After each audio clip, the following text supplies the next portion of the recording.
record. I'm going to start that. Okay.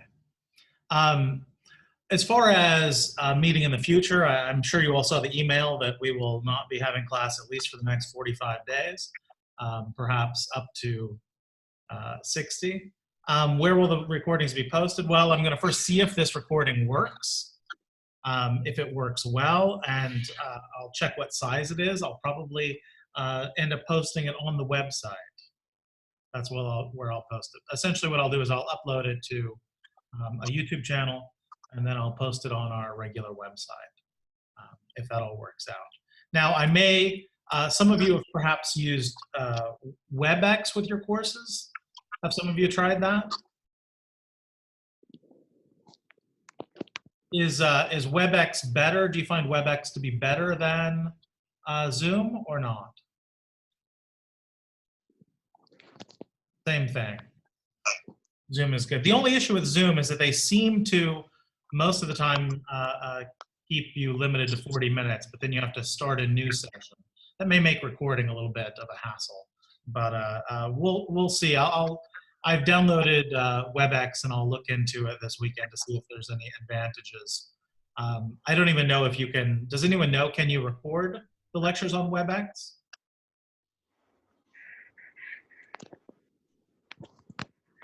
Yes, you can. Okay. Well, I'll try that out this weekend. Secondly, you all got the reading quiz. I realized there was a typo in the reading quiz, so no one needs to ask me about the numbering. The final one should be numbered 7, of course. I think what I'll do is from now on, I'll give you reading quizzes on Tuesdays, and they will be due on the following Monday. And we'll just keep that rolling. So this quiz will be due on this coming Monday. I think I put that in the email, but we'll just continue to do those in the same way. As far as meeting, the quizzes will replace which grades. As of now, I think what they'll, I'm going to look into the possibility of doing blog posts.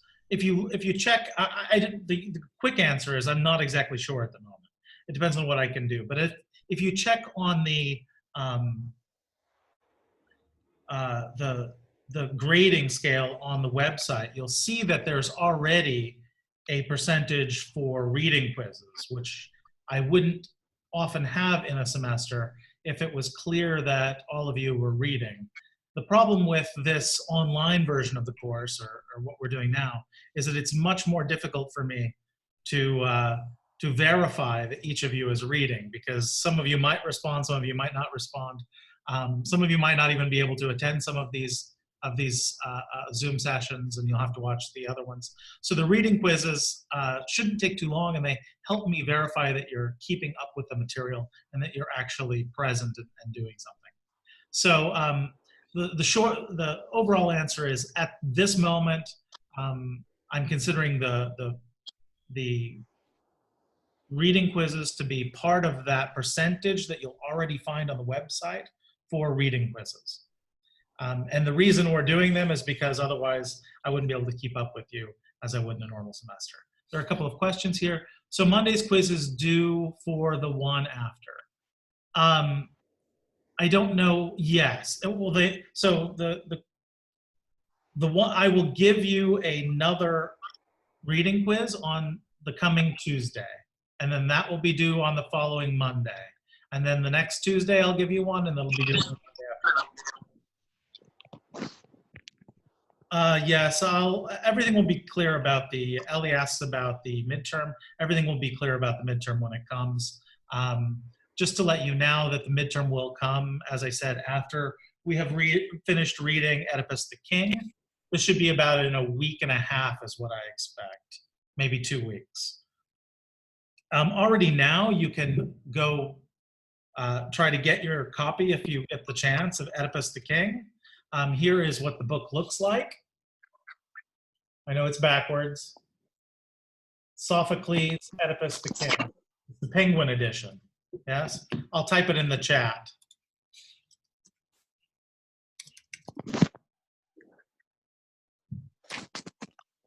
It's called Three Theban Plays. The second play is Oedipus the King, we will read. It's translated, if you're finding it online, it's translated by Robert Fagles. You all see that, yes? You can already start reading that. Also, I very much recommend, because the Sophocles is a play, of course. Oedipus the King is a play, and you're not supposed to read a play, are you? You're supposed to see a play, to see it as a performance. That's very, very important, actually. And it's a nice situation, because often, if you watch the movie version of the Odyssey, that's not what you should be doing. It might be helpful for you, but it'll be very different from the real thing. But plays, they're meant to be watched. So watching the play, and I mean, I would recommend you read it as well, but mainly watching it can also be, is the primary way you should be encountering it. Now, unfortunately, there's no great video or movie version of Oedipus the King. But if you see here now, look to the website that I'm scrolling on. If you scroll down to here, everyone sees where I'm pointing?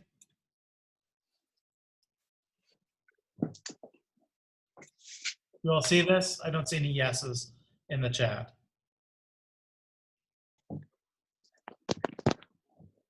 Yes, excellent. And if you click on that file, this is an audiobook version of Oedipus the King. So if you click on this, you'll be able to listen to it. You see? King Oedipus. It's an hour and 28 minutes. I would recommend all of you listen to that.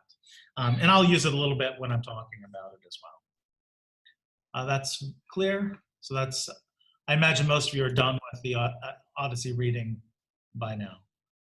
So you can move on with that if you want to. Any questions before we get back to the Odyssey then?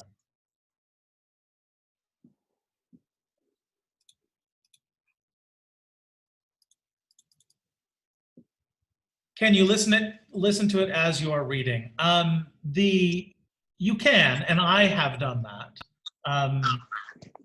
The only difficulty is you will notice that it's a slightly different translation. And some things are a little bit different. That actually is interesting and can be helpful, that there are slight differences. But just to tell you, the audio version is not exactly the same. So it can be a little bit difficult to follow along, but I would suggest to, yes, I've done that. Okay, so now we're all ready. Last time let's see, look at my notes. I believe we just blinded Polyphemus, right? That was the page 146 was about where we were. Let me find my spot in my book.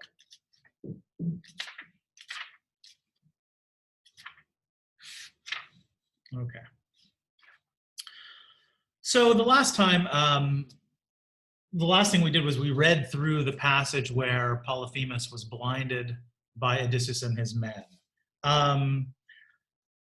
The rest of the book there are only a few things that are of interest to us, I think. After Polyphemus is blinded, as you know, the men hide. They wait till the next morning when Polyphemus attempts to let out his sheep. And their plan there is to hold the undersides of the sheep and to sneak out. They all sneak out. They return to their ships. And if Odysseus, of course, if he simply left with his men, then the Odyssey, most of the Odyssey that we hear about wouldn't have occurred, right? But unfortunately, Odysseus is too proud. And so as he's leaving, he makes one large mistake. They're out in their ships. They see Polyphemus from outside, and they begin to yell at him, right? And it's Odysseus in particular. This is on pages 148 to 149 Um, so this is what Odysseus says to Polyphemus. Um, but when we had cut through the sea twice the previous distance, again I started to call to the Cyclops. But my friends about me checked me, first one then another speaking, trying to soothe me. Hard one, why are you trying once more to stir up this savage man who just now threw this missile in the sea? We're in our missile in the land again, and we thought once more we were finished. And if he had heard a voice or any one of us speaking, he would have broken all our heads and our ship's timbers with a cast of one great jagged stone. So long was his throwing, right? So Odysseus is yelling at him, and this allows Polyphemus, although he's blind, to tell about where they are in the sea. And he begins tearing off pieces of mountains and throwing them into the water, right? Almost scuttling the ship. Odysseus is still not satisfied. So he yells at him, telling him, you should tell everyone that the one who has blinded you is, quote, Odysseus the sacker of cities. Of course, this is what brings on the curse of Poseidon, because now that Odysseus has told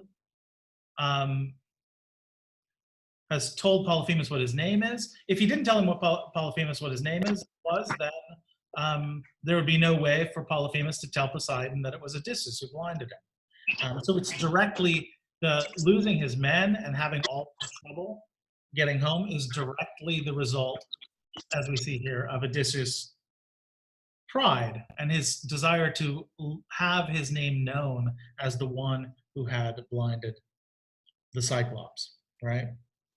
And he doesn't even as, if you read it closely, even as the ship is being, continually had mountains thrown at it in the water, he doesn't get any more cautious, even as it almost scuttles his ship.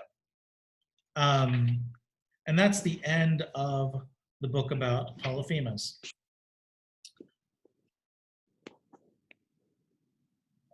How would you, this is a question for all of you. So someone says, let's see, Michael says his ego is always putting them in trouble. Everyone agrees with that?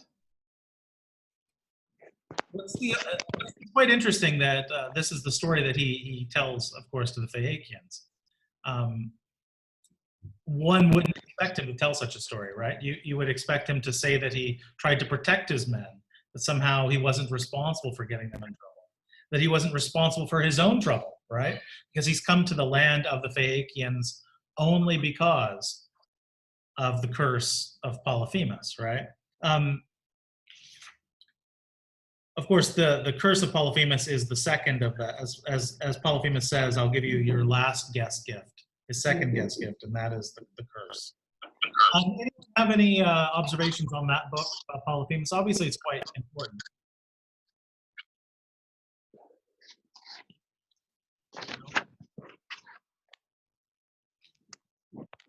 Okay. We skipped the next book, but I'll tell you a little bit about it. Book 10. Odysseus continues telling the Phaeacians about his adventures. He talks about after they leave the land of the Cyclops, they land on the island of Aeolus. Someone wants me to confirm the answer to the reading quiz. I won't do that, but more or less, yes.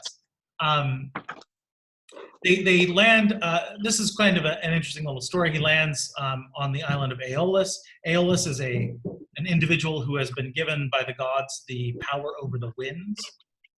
And so Aeolus gives Odysseus the winds in a bag so that they won't harm him when he goes back to Ithaca.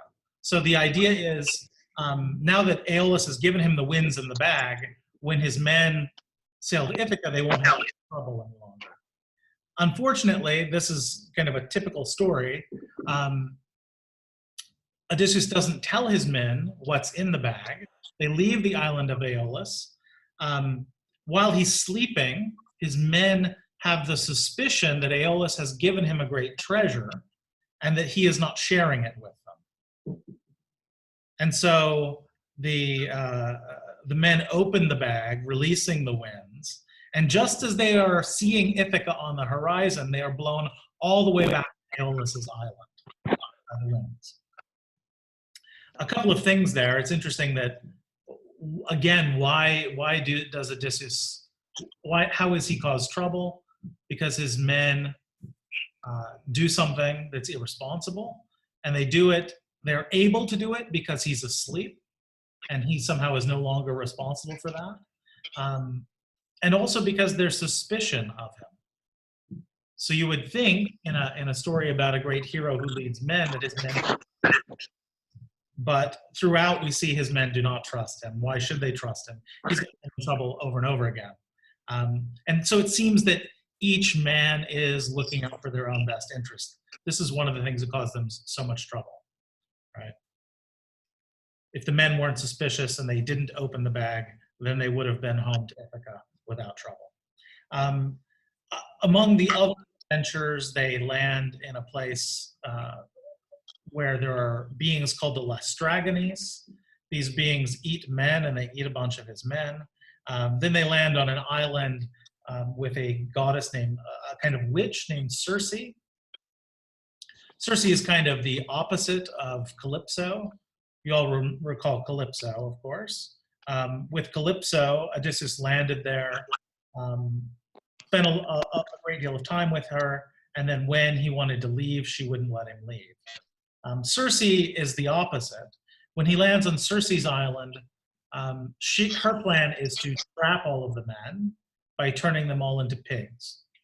But Athena, helping as she does Odysseus, gives him a plant that allows him to withstand the curse of Circe. He's not turned into a pig. All the other men are turned into pigs. May I repeat? So Circe, as I was saying, Circe's island, when he lands on Circe's island, this is kind of an opposite of the Calypso story. It goes in the opposite direction. In Calypso, he starts off there as a guest, and then he becomes more and more unhappy as she won't let him leave over a period of time.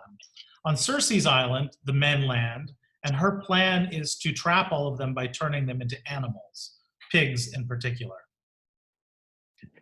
But Odysseus is prepared for this because Athena gives him a plant that he can eat, which prevents him from turning into a pig. So as you would expect, all the men are turned into pigs when they meet Circe, except for Odysseus. This is so impressive to Circe that he can withstand her power that she immediately falls in love with him. And they spend time together. And they stay actually for more than a year. She turns his men back into human beings. And in this case, it's quite different because it's the opposite. Instead of starting out guests and becoming unhappy, they, in fact, defeat Circe as soon as they arrive. And they choose of themselves to stay and to enjoy their time with her. And this shows that, in particular, Odysseus is not so urgently wanting to go home, particularly if he can find something that he enjoys, right? And if he doesn't have to stay. If there's a good guest, he's happy to stay quite a while. We'll see this again with the Phaeacians as well. Now, one thing he learns from Circe when he's about to leave is she's a kind of witch or a goddess, and she tells Odysseus that if he wants to go home, he has to perform a certain task, which is to go to the underworld. We've seen, the underworld in a few cases so far in this class. So we're looking at a little bit at the underworld of the Greeks. But he has to go to the underworld for one particular reason. What is that reason? Please put some answers in the chat. Does someone want to answer? In particular, I can unmute someone.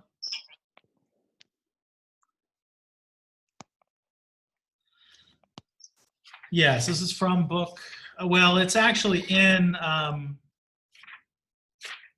book 10, but we learn it, we see it later as well.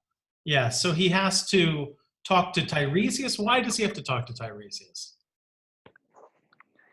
Who is Tiresias?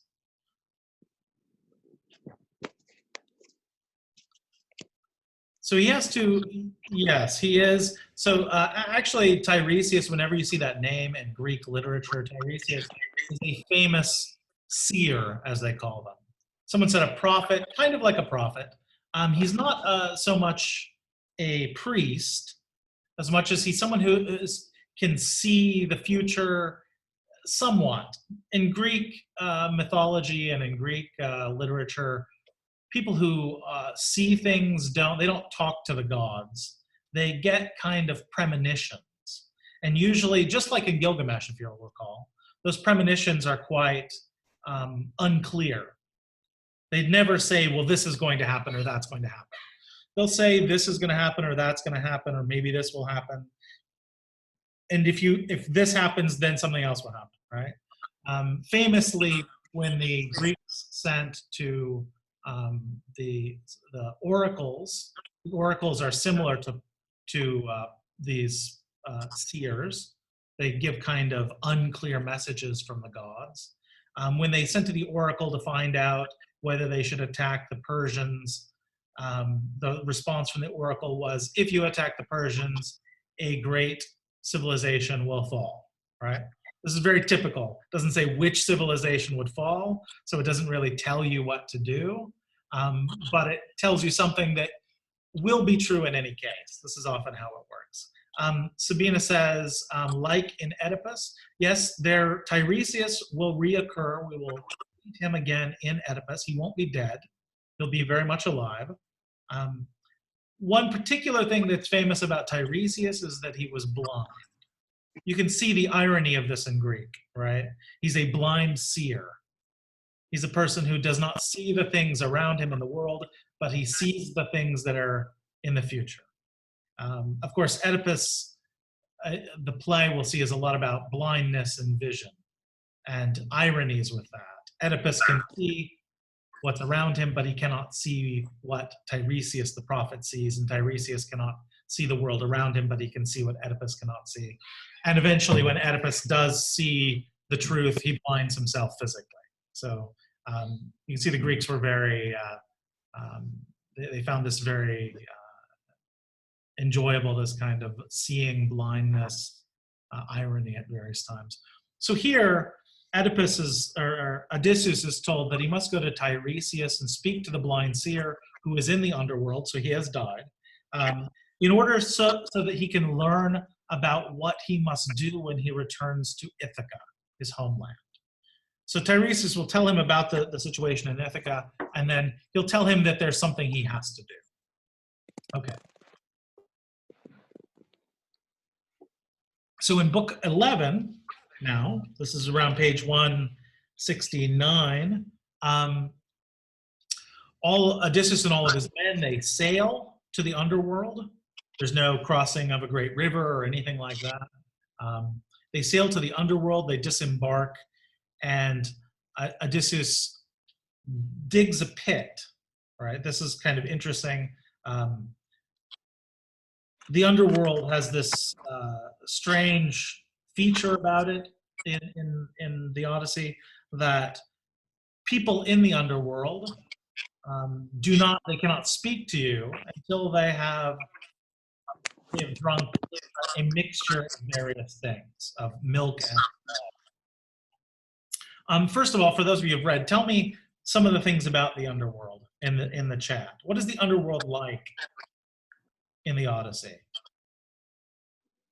How is it different from, say, the underworld of Gilgamesh?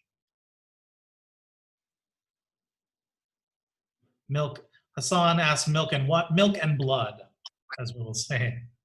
They have to drink milk and blood. Foggy, misty, it's like a cave. You don't get a very clear picture of it, do you? But you do, it does seem dreary. It has a king and a queen, right? It has Hades as king and Persephone as queen, but we don't meet them where they're only mentioned. Um, it's dark. It seems a bit scary. Most importantly, um, just like the underworld in Gilgamesh, there is no. So I have to say to Antoine now, no, there is no division. It isn't divided. We meet everybody together, right? The heroes, Odysseus' mother, various gods that are or heroes that are being tortured. These exist there, but there is no like hell, there is no heaven, there is no rewards. When we'll see at the end, there are heroes being tortured. It's not even really clear why they're being tortured. It's clearly not because they've sinned or any kind of normal kind of punishment. Usually it's because they did something that displeased one or more of the gods when they were alive. We'll see that when we come. But so it's a dark place. Now, how are the people in the underworld? They are, Rana says he meets many famous people in the underworld. Yes, everybody's there. And of course, he's going to talk to the people that, remember, he's telling the story to the Phaeacians. He's not actually going to the underworld. He's telling, who knows whether he really went to the underworld, because Odysseus is the great liar, of course. But this story he's telling to the Phaeacian king and queen. And of course, he's going to tell them about famous people he met. Sabine asks, where do the people that please the gods end up? They end up where everyone else ends up. There is no distinction, it seems. Now, they might have different tasks. Notably, in the underworld, we don't hear of anyone who is being rewarded for anything. We do hear of a few heroes that are in some ways being punished. And if the heroes are being punished, then you have to assume that the heroes are not rewarded. So there is no such idea of reward, it seems. So the final feature about the underworld is that, like, it's a little bit different from Gilgamesh, but it's dreary, right? Obviously, and moreover, people who are in the underworld are like ghosts, as we would think of them now. They're like shades. They're not material. You can see this because Odysseus tries to put his arms through. He tries to put his arms around his mother, exactly, and his arms just go through them. Now, in addition to not being physically material, they can be seen, but they also, their minds are not intact. So they can't recognize Odysseus when they see him. There are two exceptions to this, right? Tiresias and the first person we meet in the underworld, who is named Elpenor. See why, in a second I'll ask you why that is. But so for most people in the underworld, it's almost like a video game. They're at a certain level, they can't recognize anyone, and in order to regain their strength, kind of level up, they have to drink, as I said before, wine and blood. So when Odysseus enters the underworld, he digs a trench. They make offerings to the gods, of course, as they always do. And then he pours milk and he spreads barley over the milk in the trench. And then he cuts the throats of goats and he drains their blood into the trench. And then all of the dead people surround the trench to try to drink out of it. And he has to hold them off with a sword. So this is what he's doing. Why? Because he wants to speak to Tiresias before anyone else. This is greatly emphasized in the text. That he wants to, that he'll kind of do his duty, right? He's got to figure out what he must do first, and then he will talk to others. But that's not how it turns out, because he first recognizes, well, first of all, he sees his mother, and then he ignores her, because he says, I wouldn't speak to her until I've spoken to Tiresias. But then he speaks to a man named Elpenor. Because Elpenor speaks to him and recognizes him without drinking out of out of the trench. Now, does anyone have any idea why Elpenor is able to recognize him? Or who Elpenor is? It's a bit of a joke. Any answers? He fought with him. Yes, Elpenor is someone that Odysseus knows very well. The joke is that when he sees Elpenor, so Elpenor is actually one of Odysseus's own men. Yes, he's a comrade. He was one of his men on the island of Circe. Circe, who just now they left Circe's island to go to the underworld. When Odysseus sees Elpenor, he asks him, Elpenor, how did you come here beneath the fog and the darkness? You have come faster on foot than I could in my black ship. So Elpenor is one of his men, and when he gets to the underworld, Elpenor is already there, and he doesn't know how he got there because he doesn't know that he's dead. Right? So it's a little bit of a joke. So Elpenor, how did you beat me in getting here? And the answer is the night before they left Circe's house, Elpenor was sleeping on the roof. And in the morning, when they were all called to leave to go to the underworld, Elpenor fell. He says, this is what he says, son of Laertes and seed of Zeus, resourceful Odysseus, that the evil will of the spirit and the wild wine bewildered me. He was drunk. I lay down on the roof of Circe's palace and never thought, when I went down, to go by way of the long ladder, but blundered straight off the edge of the roof so that my neck bone was broke out of its socket and my soul went down to Hades. This tells us a few things. It's supposed to be, I think, a bit funny, right? Even the way he tells it is funny. Essentially, I was drunk, and when I got up to leave, I didn't think about going down the ladder. I just fell straight off the house and broke my neck and went and that's why I beat you here to Hades, right? So he's dead. Now, why would that mean that he could recognize Odysseus? If all dead people lose their minds until they drink blood and wine. Some of you might be familiar, yes, Michael, that's funny. You may be familiar, if any of you have read, Recent Death. No, that's close. If any of you read Antigone or some other Greek stories, you'll find that burial is very important.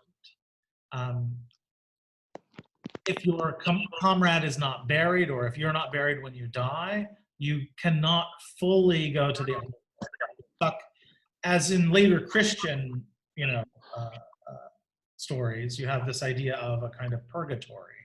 The Greeks have a similar thing. The difference is in Christianity, you go to purgatory if you haven't done anything serious enough to merit going to hell, but you've not lived a good enough life to go to heaven, right? So you're stuck in the middle and have to undergo certain kinds of suffering to be purified enough to go to heaven. The Greeks, of course, not having the notion of heaven or hell, didn't have this, but they do have this idea of a kind of middle position, right? If you are not buried, if your family doesn't bury you, then you are stuck, and apparently it's a very unhappy situation to be in. So no, he must not accept his death, Sabina says. I think it's just about his burial. And this is why Elpenor says to Odysseus, he gets a promise from him. He gets Odysseus to promise that he will sail back to Circe's island, find his body, and bury him, which he eventually does. So we know in it now that once he goes to the underworld, what he's supposed to do, he has to go back to Circe's island, which he does, and he buries Elpenor. I think this is supposed to also show us that Odysseus is a very, as we said, a pious man in the sense that he obeys the gods' rules. Just as he puts great value in Xenia, this rule about the importance of burial for his comrades, he takes very seriously, and he promises to do so. Okay, so that's Elpenor. after Elpenor, this is when he sees his mother, and he says, he broke into tears, but even so, for all my thronging sorrow, I would not let her draw near until I had questioned Tiresias.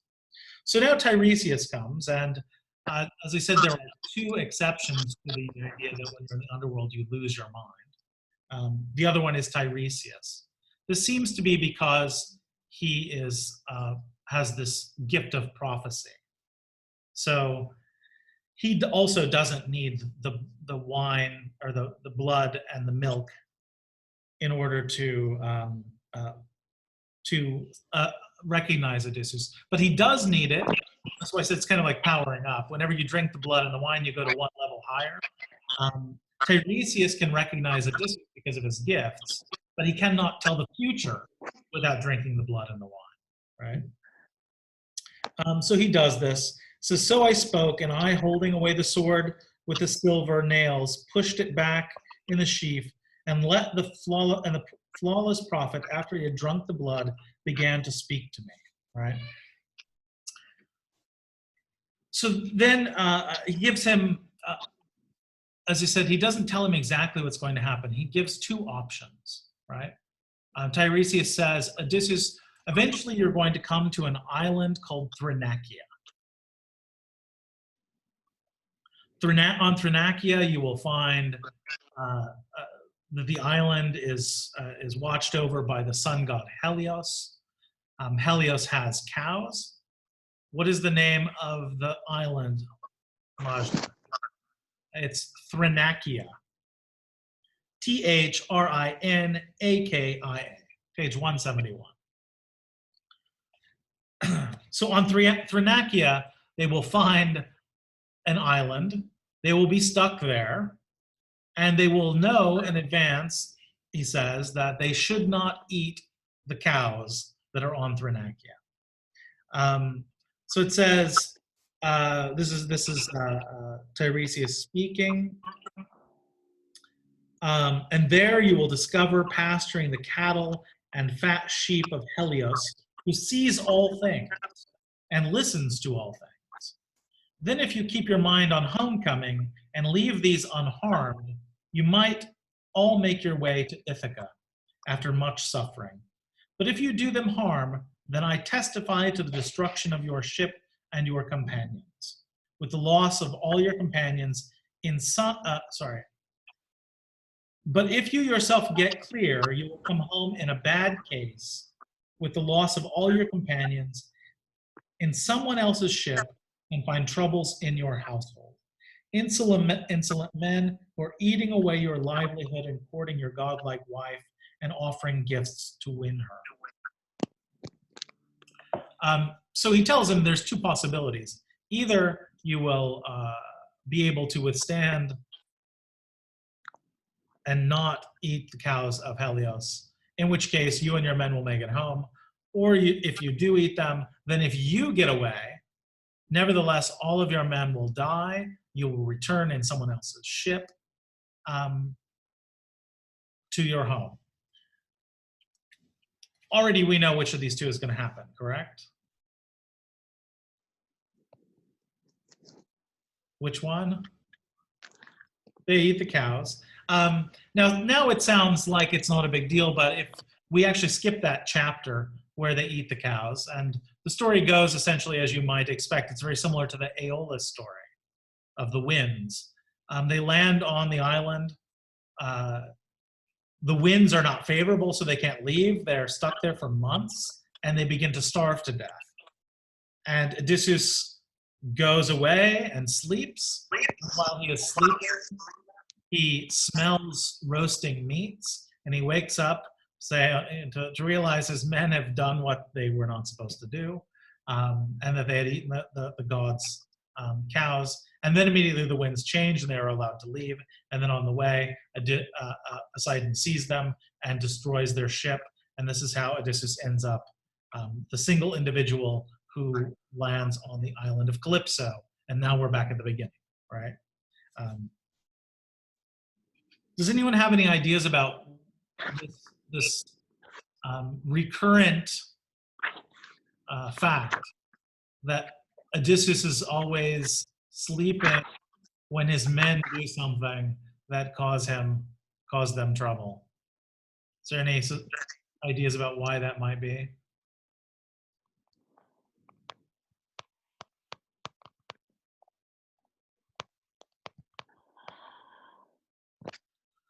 He blames them. We begin, I think that there's supposed to be some kind of blame of them in this. It's a bit peculiar because many other cases we see that Odysseus blames himself or does things that we would blame him for. But if you recall, the very first paragraphs of the entire book, it said that the men bring this upon themselves, right, through their own carelessness. This is something Zeus says. Remember, he compares in a way. We'll see the men, Odysseus's men, to the suitors, in that and to Aegisthus.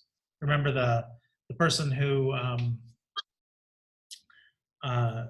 killed Agamemnon and married Agamemnon's wife, right? There at the beginning, Zeus talks a little bit about how men bring their own destruction on them. Several people say in the chat he's a bad leader, or it shows his leadership. What I would say about that, that seems what it tells us, right? But we have to recognize as well that that's clearly not the message that we're supposed to get, or that's not the message that the readers of the time or the people who would have heard the Odyssey, they wouldn't have taken away from this that he's a bad leader, right? So the fact that the things that he does to us indicate he's a bad leader clearly should mean that our notion of what a good leader is has changed, right? It isn't, I don't think it's carelessness. I mean, we're not told directly that he's careless. You and I, when we read it, we interpret it as him being careless because we expect, oh, sorry, maybe carelessness. I'm talking about Odysseus here. I think Michael's perhaps talking about the carelessness of the men themselves. Someone just rang my doorbell, so I'm going to have to pause for 1 second.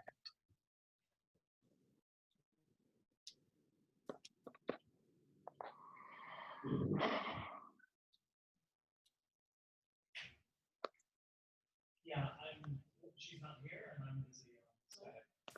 Jennifer's not here, and I'm busy on computer class. Yeah, we're fine, thank you.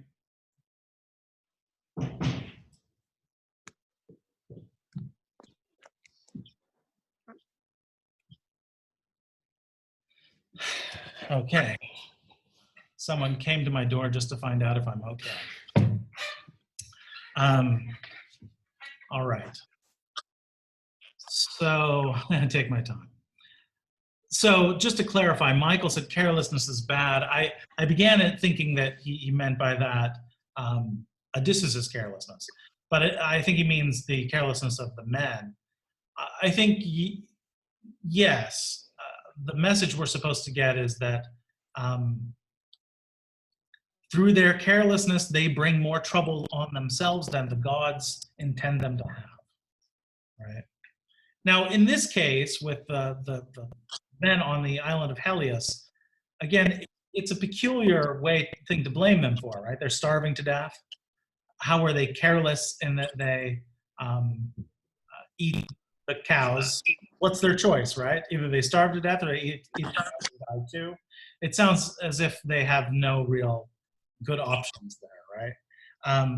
Maybe the message there is that they were, from the very beginning, it was destined he would lose all of his money. But nevertheless, it's put in a way that makes it look as if it's their fault, although it was destined to be the case. I don't know exactly how we're supposed to interpret that, but it's quite interesting that already in the first book we're told that he'll lose all his men. And then Tiresias's message is, if you do this, then you won't lose your men, but you can't not do it, right? So it was inevitably going to happen.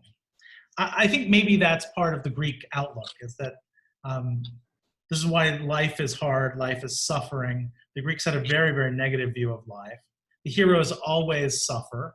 Odysseus, the great hero, is long suffering.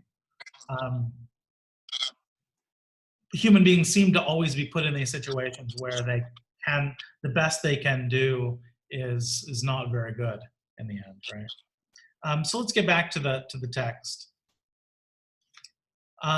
Okay, so Tiresias then tells him that once he returns without his men,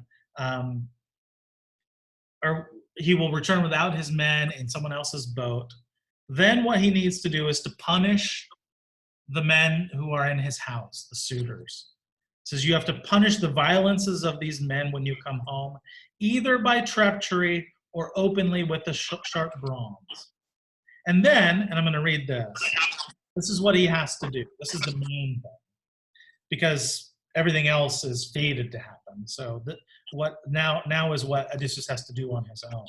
It says, after you've killed these suitors in your own palace, either by treachery or with the sharp bronze, then you must take up your well-shaped oar and go on a journey until you come to where there are men living who know nothing of the sea, and who eat food that is not mixed with salt, who never have known ships whose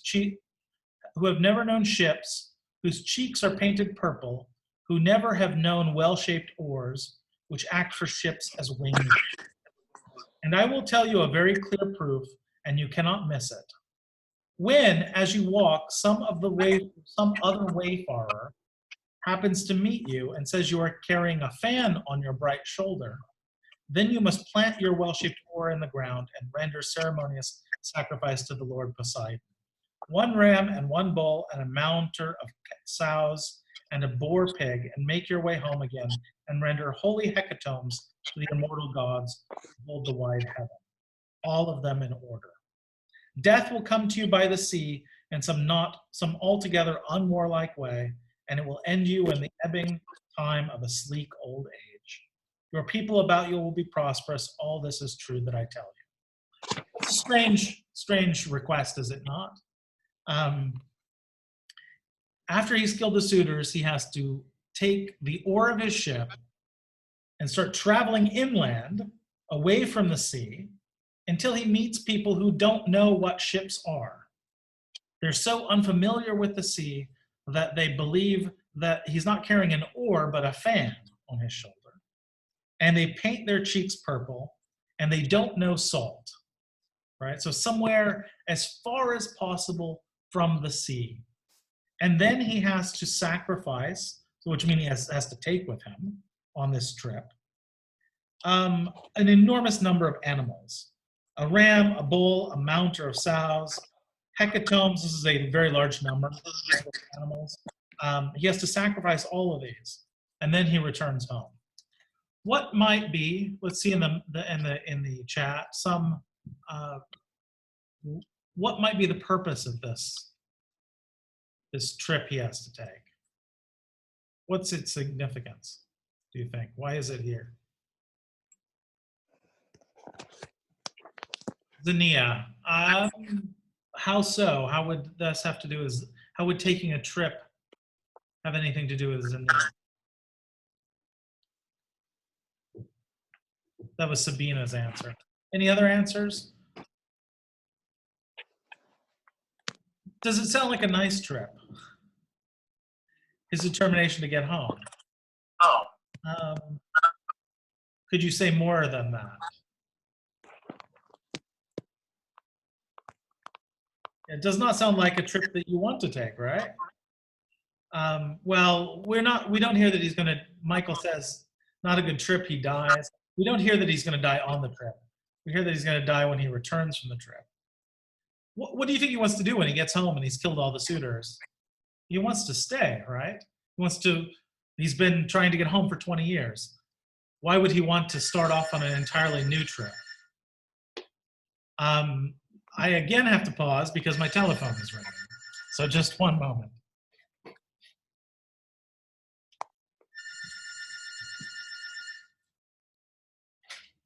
Hello.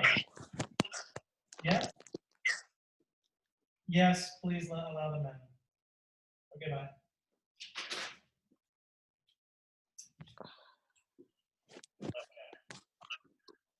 Okay. AUB calling me. 1 second.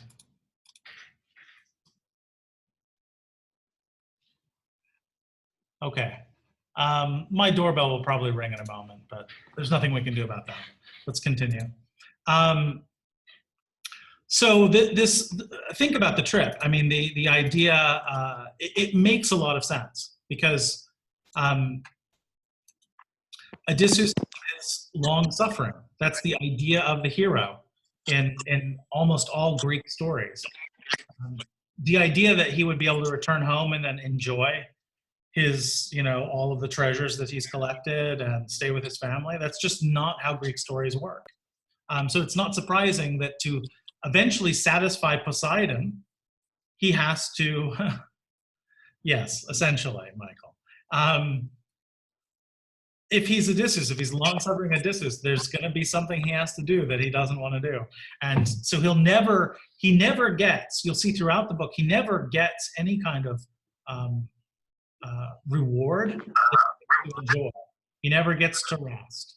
Always there's something that, even when he returns home, as we'll see, you think, well, finally, he's returned to Ithaca.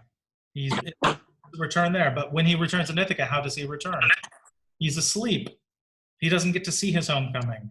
And when he wakes up, he doesn't believe it's Ithaca because the gods, Athena, makes it look like another land.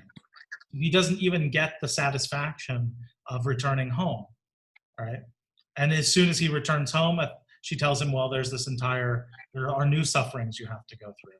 So it's not, I think the story makes a lot of sense that once he returns, he has to do something else that he really doesn't want to do that's going to take a long time. And often for the Greeks, what you have to do, that suffering, doesn't necessarily make much sense. It's just something onerous, something that's a burden, as we'll see. Rana says he basically is asleep the whole time. He's asleep from the time he falls asleep on the ship of the Phaeacians.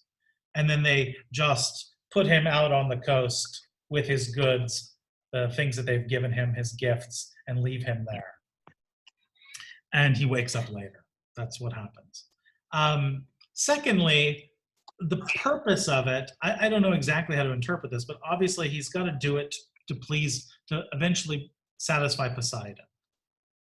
Poseidon's the one who's causing him all this trouble, and he goes on this trip, and at the end of it, he sacrifices all these animals to Poseidon. Thirdly, the third thing that's notable about the story is that he has to go away from the sea, or as far as possible. Maybe some of you have some kind of hypothesis about what the reason for that.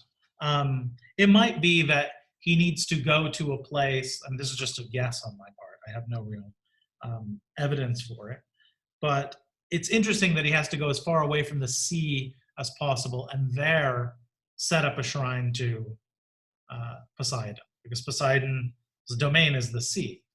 So he's got to give sacrifice to Poseidon among people who are unfamiliar with Poseidon, unfamiliar with the sea, don't even know what salt is, don't even know what ships are. So that's what he must do, and this is what he learns from Tiresias. Okay.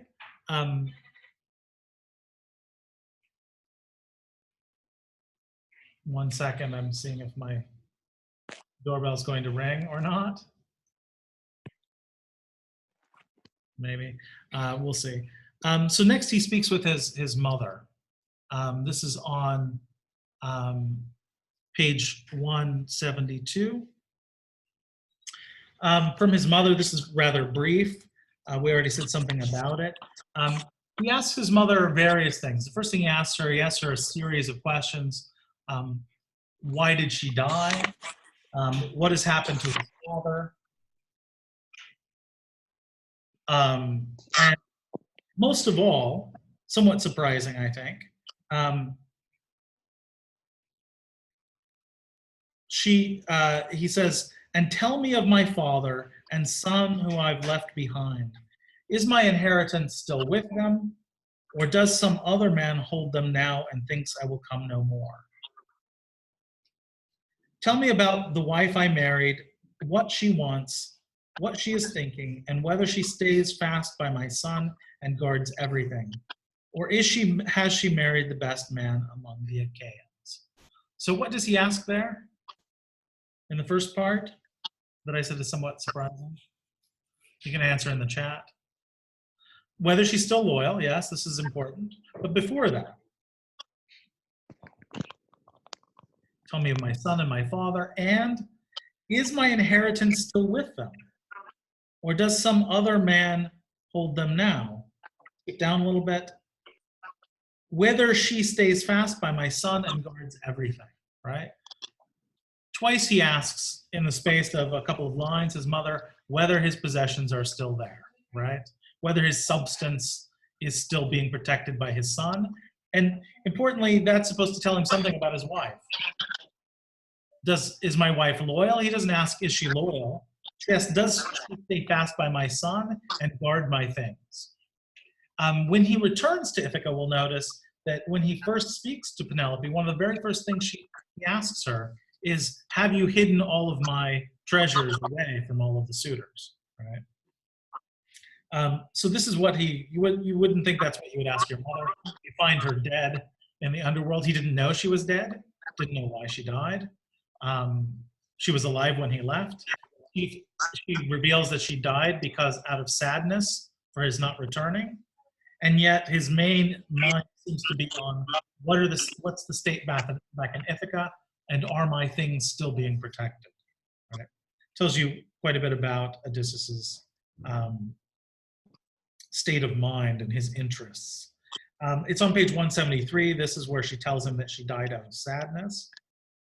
It says, and so it was with me also that the reason I perished, nor in my palace did the lady of arrows well aiming come upon me with her painless shafts and destroy me, nor was I visited by sickness, which beyond all other things takes the life out of the body, and with hateful weakness. But, shining Odysseus, it was my longing for you, your cleverness and your gentle ways, that took the sweet life out of me. Right? Okay. So now comes a very peculiar part. I hope you've all read it. What follows now after he speaks with his mother?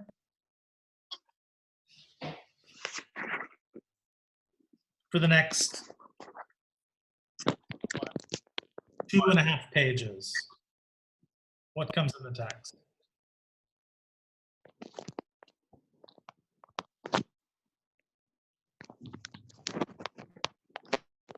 Troy, no. If you have the text before you, take a look.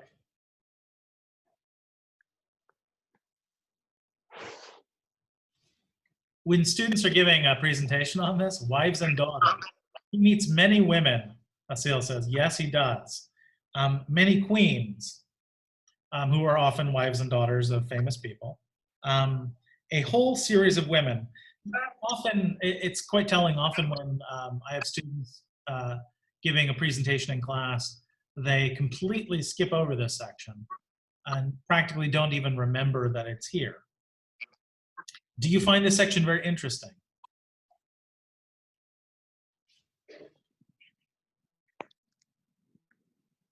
Michael says yes. Well, lots of women. What is interesting about it?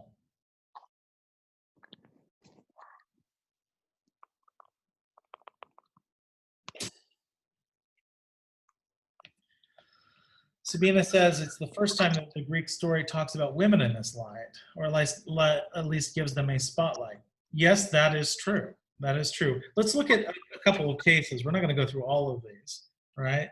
Are all these women, as I said, they're all queens of some kind. They all have interesting stories. First one says the first one I saw was Tyro, glorious descended. She told me she was the daughter of stately Salamaeus, but said she was the wife of Cretheus, son of Aeolus.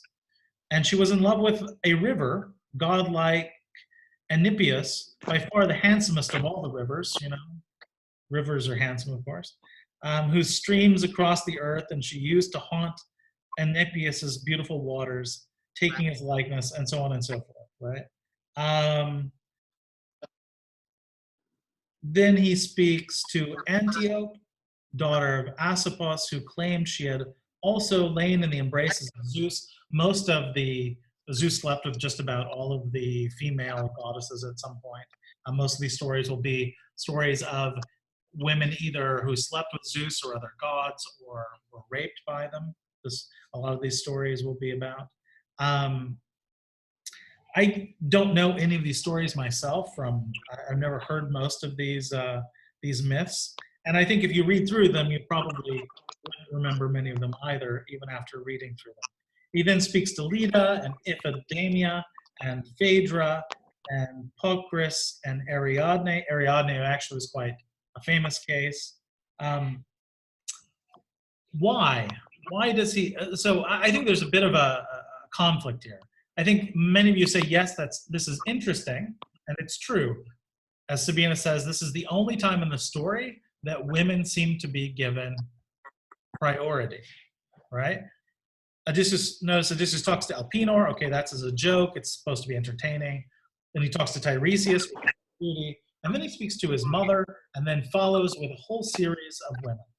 I think to most readers, even though this is interesting in that respect, it's actually extremely boring. You can't remember, do you know all of these names? Can you remember all of these names? Do you want to hear all of these stories? Are they interesting?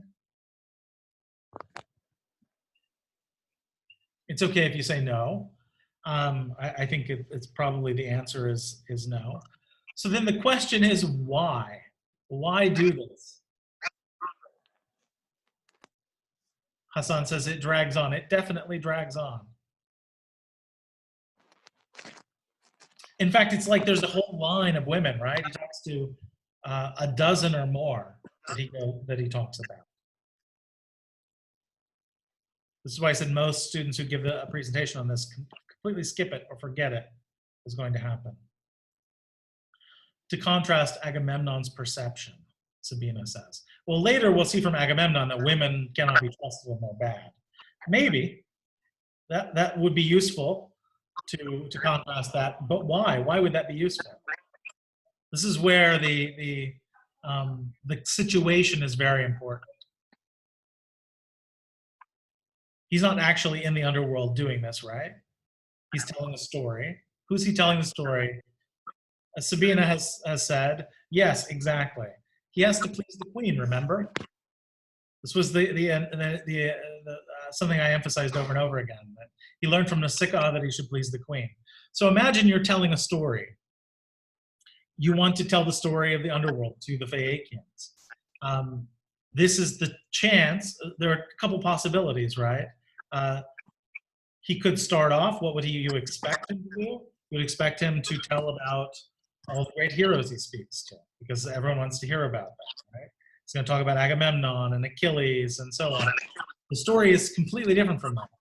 Instead, he spends all of this time speaking about the queens, and then we will notice in the text the queen herself, Arete, the queen of Phaeacians, breaks in and stops him and comments on how clever he is to tell his story this way.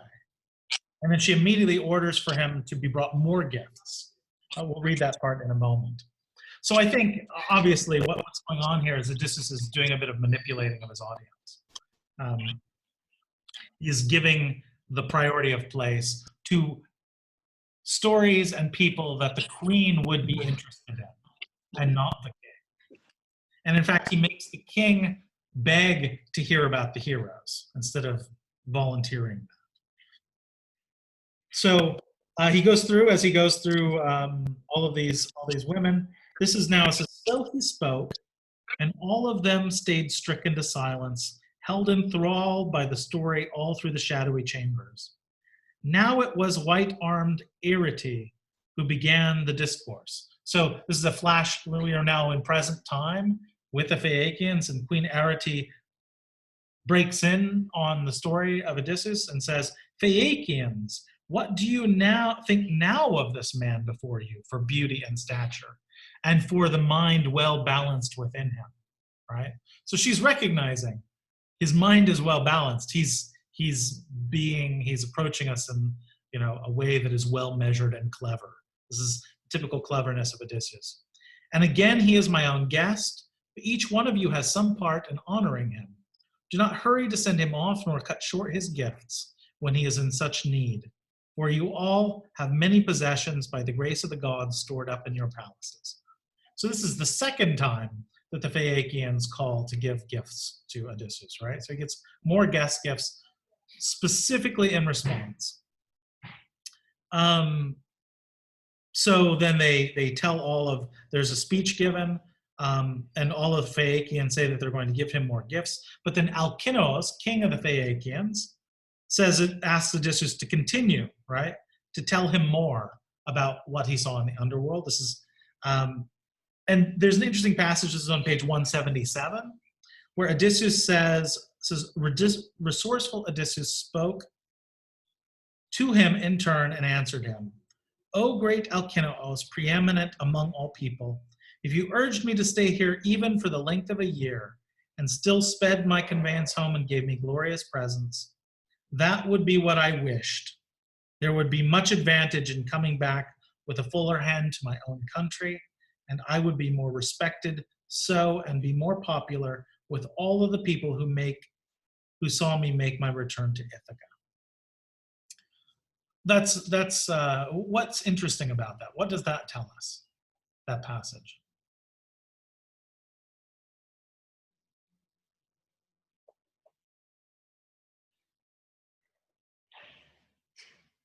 Type in the chat. What does this passage tell us? He's more interested in reputation than in actually returning home. Yes, and the treasures that he brings with him are more important, right? So Michael says he loves his home. This seems to, I mean, of course he does love his home, but I think Sabine is right. He's saying here, if you were to give me more gifts, and in exchange for that, I had to stay an entire another year, that would be what I would wish. Because then I would come home with a fuller hand to my own dear country, and I would be more respected and popular. So most of all, what he wants is not returning, but to return in a way that gains him respect. And how does he gain respect? I guess this is like people, but it's certainly more the case there than now. You think, wouldn't he not be respected for being the great Odysseus, for being the person who came up with the Trojan horse, for suffering all of these trials and overcoming them? No, he wouldn't be respected if he didn't also come home with a magnificent amount of treasures and gifts, right? Yeah, so as Hassan says, more gifts equals a greater reputation. We'll go another 4 or 5 minutes, okay? Is that okay with everyone? To 5:15. Interestingly, Alcinous isn't as stupid as you might think, or isn't as passive, because immediately after Odysseus says this, Alcinous says something very interesting. He tells Odysseus, and imagine saying this to someone. He says, Odysseus, as we look upon you, we do not imagine that you are a deceiving and thievish man, the sort that the black earth breeds in great numbers, people who wander widely making up lying stories from which no one could learn anything. You have a grace upon your words, and there is sound sense within them, and expertly, as a singer would do, you have told the story of the dismal sorrows that befall yourself and all of the Argives.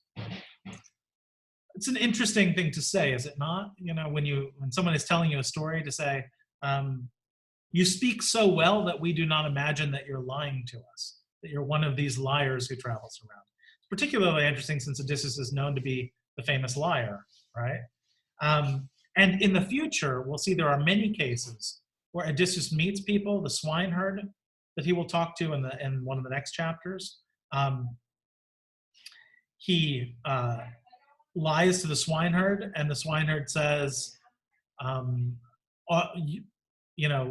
are you one of these men who travels around telling lies? So apparently it's a very common thing for people to travel around as a guest, tell lying stories in order to get things in return, right? To make themselves seem important or so on. Now, it seems as if Alcinous almost senses these stories are too fabulous to be true, right? So he says, your words, you're almost like a poet, right? Someone who can tell stories as if they are true. But we're sure you're not a liar, right? And then he asks him to continue, and this is where he turns to the stories of Agamemnon and all of the great heroes. Actually, I think here is a good point for us to, Michael, they're true or aren't they? I think that's a question that's left open very cleverly in the text. Are these stories true? Did he meet all of and speak to all the women in the underworld? That's probably not true. Why would he do that? Does that make any sense? Why would he allow dozens and dozens of women to approach him and tell him their stories? That seems untrue because it's particularly designed for a certain purpose. But we know almost nothing Odysseus says is true. And he often lies for no reason whatsoever. We'll see this particularly when he gets back to Ithaca.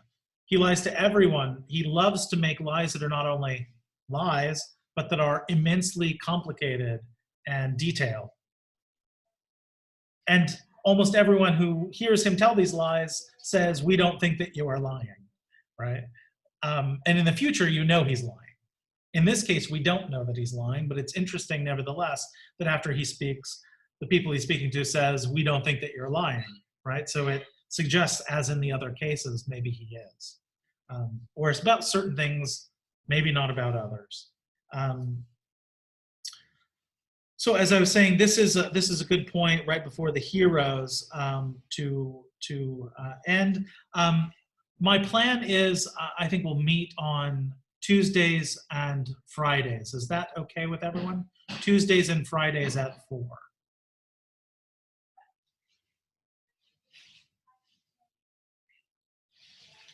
Okay, if not, let me know, and we'll, it looks like it works for most people, so this is probably what we'll do. From now on, just expect that we'll meet on Tuesdays at 4 and Fridays at 4. And then you will get the regular reading quizzes on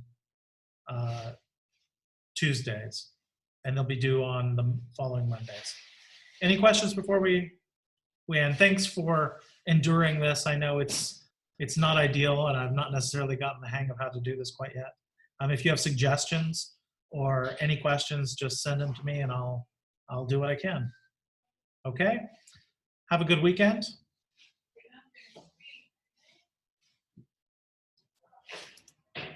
All right. You too. Bye-bye.